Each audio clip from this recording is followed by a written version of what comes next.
어스틴 주님의 교회 매일 말씀 묵상에 오신 여러분들을 환영합니다. 하나님 말씀과 함께 행복한 날 되십시오.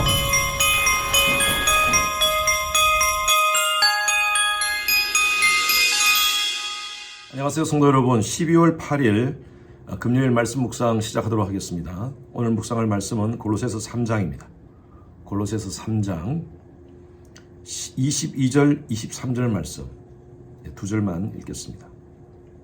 종들아, 모든 일에 육신의 상전들에게 순종하되 사람을 기쁘게 하는 자와 같이 눈가림만 하지 말고 오직 주를 두려워하여 성실한 마음으로 하라. 무슨 일을 하든지 마음을 다하여 주께 하듯 하고 사람에게 하듯 하지 말라. 어제 제가 말씀 나누었던 것 같이 골로새서는요, 전체적으로 크게 두 파트입니다. 1장, 2장은 교리적인 부분들이고요. 예수 그리스도를 주라 고백하는 자들을, 그래서 예수 그리스도가 누군가, 골로새서 전체 주제는 바로 예수 그리스도라고 그랬죠. 예수 그리스도가 누구신가, 어떤 분이신가에 대한 말씀이 나눴고요. 그리고 3장, 4장은요, 그 예수 그리스도를 주라 고백하는 자들은 어떤 삶을 살아야 될 것인가. 그래서 그 실천적인 부분들을 시작하면서, 그러므로 어제 우리 3장 말씀 한번 읽었죠. 3장 1절 말씀요. 그러므로 너희가 그리스도와 함께 다시 살리심을 받으셨으면 위의 것을 찾으라. 위의 것을 바라보면서 하나님을 찾으며 살아가는 삶. 그러면서 오늘 3장 18절에 보면 아내들아 남편에게 복종하라. 또 남편들아 아내를 사랑하라. 자녀들아 부모에게 순종하라. 이렇게 가정적인 부분들, 우리의 삶의 영역 속에서, 또 직장 속에서 어떻게 살 것인가, 실제적인 부분들에 대해서 함께 말씀을 나누고 있습니다. 1517년에 마틴 루터가 종교개혁을 일으켰습니다. 그 당시에 종교개혁자들의 정신은요, 5가지 솔라를 외쳤습니다. 오직 성경, 오직 믿음, 오직 은혜, 오직 예수 그리스도, 그리고 오직 하나님의 영광. 그 당시에 구교를 대항하면서 프로테스탄트 철치를 만들었습니다. 그래서 그 당시에 종교를 향하여 프로테스탄트 운동을 했습니다. 프로테스탄트는 저항하다, 반항하다, 이런 의미가 있죠. 그 정신이 바로 저희 교회가 속해 있는 교단 CRC 정신입니다. Christian Reformed Church. 당시에 가톨릭 구교는요, 사람이 주인이 되었습니다. 하나님이 주인이 되는 것이 아니라 사람이 주인이 되었습니다. 아담과 하와가 하나님 앞에 범죄한 이후에 노아의 후손들은 바벨탑을 샀습니다. 그 바벨탑을 왜 샀습니까? 우리가 저 꼭대기까지 하늘 끝에 닿아보자. 여러분, 이것은요, 하나님에 대한 저항입니다. 하나님에 대한 반항입니다. 그 후로부터 인간들은요, 자기 스스로가 인생의 주인이 되고 싶어 하고요. 그리고 자신의 영광을 위해서 살아가는 인생이 되어버렸어요. 마틴 루터, 존 칼빈, 이런 종교 개혁자들을 통하여서 다시 회복시키는 것은, 리폼드 시키는 것은 뭐냐면요, 하나님의 백성들은 하나님의 영광을 위해서 살아야 된다. 하나님의 영광, 하나님의 나라를 강조합니다. 하나님의 영광이 뭡니까? 성경에서 나오는 하나님의 영광은요, 몇 가지로 말씀드릴 수 있어요. 하나님의 임재의 모습입니다. 찬란한 하나님의 임재의 모습. 그래서 구약에는 하나님의 임재를 구름이라든지 광채라든지 뇌성, 그런 것으로 표현합니다. 그런 것이 임했을 때 하나님의 영광이 임했다라는 표현을 씁니다. 두 번째로는요, 하나님의 본성이 영광스러운 분이십니다. 우리가 하나님께 영광을 돌립시다. 우리 보통 찬양 부르다가 하나님께 영광의 박수를 올려드립시다. 그렇게 표현합니다. 우리가 박수로서 하나님께 영광의 박수를 올려드려야지 하나님이 영광스럽게 되시는 분입니까? 아닙니다. 하나님은 본성적으로 영광스러운 분이십니다. 그렇다면 우리가 하나님께 영광을 돌린다, 하나님의 영광을 위해서 산다라는 말의 의미가 뭔가? 그것은 세 번째입니다. 우리의 삶 속에 하나님의 행하신 일들을 드러낸다는 것이죠. 이것이 바로 하나님의 영광이라고 표현합니다. 저와 여러분들의 삶 속에서 하나님께서 영광스러우심을 드러낸다, 반영한다, 그런 의미로 우리가 하나님의 영광을 위해서 산다라는 그런 표현을 씁니다. 오늘 말씀 보십시오. 22절 한번 보십시오. 종들아, 모든 일에 육신의 상전들에게 순종하되 사람을 기쁘시게 하는 자와 같이 눈가림으로 하지 말라.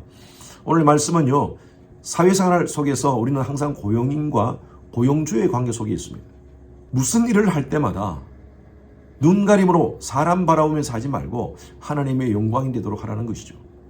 하나님을 의식하면서 일을 하라는 것입니다. 오직 주를 두려워하여 성실한 마음으로 하라. 주를 두려워한다는 것은 하나님을 경외하라는 것이죠. 하나님을 경외한다는 것은요, 하나님을 두려워하며 하나님을 존중한다는 뜻입니다. 하나님을 두려워하며 하나님을 존중한다는 것은요, 두 가지 전제가 있습니다. 하나님 분명히 살아계셔야 되고요, 그리고 그분은 나보다 능력이 많으셔야 돼요. 여러분, 저와 여러분들이 믿는 하나님은 분명히 존재하십니다. 그리고 그분은요, 천지 만물을 창조하신 창조주 하나님이십니다. 우리는 그 하나님을 믿고 있습니다. 우리는 그 하나님을 의식하며 살아야 됩니다. 제가 2주 전에 설교 때 말씀드렸죠. 코람데오, 하나님 앞에서의 삶을 살아야 돼요. 무슨 일을 하든지 주를 두려워하며 성실한 마음으로 하라 그랬습니다. 성실하다는 말은 저는 이렇게 PRO로 여러분들에게 말씀드리고 싶어요. P는요, 패션입니다. 패션. 일을 할 때 열정으로 해야 됩니다. 내게 맡겨진 일. 내가 그 일을 통하여 나에게 수입을 얻고 내가 그 일을 통하여 또 여러 가지 많은 사회에 기여한다면 그 일은 우리가 최선을 다하여 패션을 가지고 일해야 됩니다. R은요, responsibility입니다. 책임감을 가지고 일하는 것입니다. O는요, object입니다. 분명한 목적을 가지고 일하는 것입니다. 그래서 여러분 기억하십시오.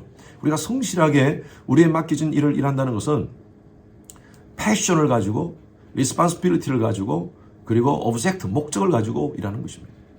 23절 보십시오. 무슨 일을 하든지 마음을 다하여 모든 일을 할 때 주께 하듯 하라. 그리스도인들의 모든 직업은요, 성직으로 생각하셔야 됩니다. 제가 얘기한 것이 아니고 캘빈이 얘기했습니다. 모든 그리스도인의 직업은 성직이다. 목회자만 성직이 아니라 여러분들이 무슨 일을 하든지 그것이 사회에 해를 주고 다른 사람을 어렵게 하는 그런 일이 아니라면 그리스도인이 하는 모든 일은 성직이 되어야 됩니다. 하나님께 하듯이. 제가 오래전에 읽었던 책 가운데 What Would Jesus Do?라는 책이 있습니다. 그 책에 보면 어떤 목사님 무브먼트를 만드는데 그 교회의 모든 성도들은 어떤 일을 할 때 항상 예수님이라면 어떻게 할 것인가, 예수님이라면 이런 상황 속에서 어떻게 생각할 것인가, 예수님이라면 어떻게 섬길 것인가, 늘 그걸 생각하라는 것이죠. 그래서 가끔 우리 미국 분들 가운데 벨트를 WWJD라고 이렇게 벨트에 이니셜이 적히는 것을 봅니다. 바로 What would Jesus do입니다. 하나님의 백성들은요, 하나님의 영광을 위해서 살아야 됩니다. 그래서 우리는 늘 이것을 기억하십시오. 내가 무엇을 결정할 때마다, 무엇을 말을 할 때마다 예수라면 어떻게 할 것인가 늘 기억하시고 무슨 일을 하든지 성실한 마음으로 죽게 하듯 하나님의 영광을 위해서 사시는 여러분 되시기를 주님 이름으로 축원합니다. 주님 감사합니다. 오늘도 말씀을 통하여 하나님의 음성 듣습니다. 모든 일들을 결정할 때마다 What would Jesus do? 예수님이라면 어떻게 할 것인가? 어떻게 말할 것인가? 어떻게 행동할 것인가? 늘 생각하며 하나님의 영광을 위해서 저들이 살아가는 저희들 되게 하여 주시옵소서. 감사드리며 살아계신 예수 그리스도 이름으로 기도드렸습니다. 아멘. 금요일은 예배를 위해서 기도하는 시간입니다. 모든 예배를 위해서 기도해 주십시오. 주일 예배, 금요 예배, 또 청년들 예배, 어린 아이들부터 모든 예배에 이르기까지 성령의 기름 부으심이 많은 그런 귀한 예배 될 수 있도록 담임 목사의 설교에 하나님께서 준비 가운데 함께 하시고 또 말씀을 선포할 때 은혜와 능력이 더하시도록 기도 부탁드립니다. 각 부서의 설교를 준비하시는 모든 사역자들을 위해서 기도해 주시길 바랍니다. 예배를 위해서 섬기는 여러분들이 계십니다. 미디어, 안내, 찬양, 교사 등으로 섬기는 그 봉사자들이 기쁨과 감사함으로 섬길 수 있도록 해달라고요. 그리고 모든 예배자들이 성령과 지혜로 충만한 그런 예배될 수 있도록 하나님의 임재가 가득한 지성소 예배가 될 수 있도록 하나님께서 함께 하도록 기도해 주시기 바랍니다.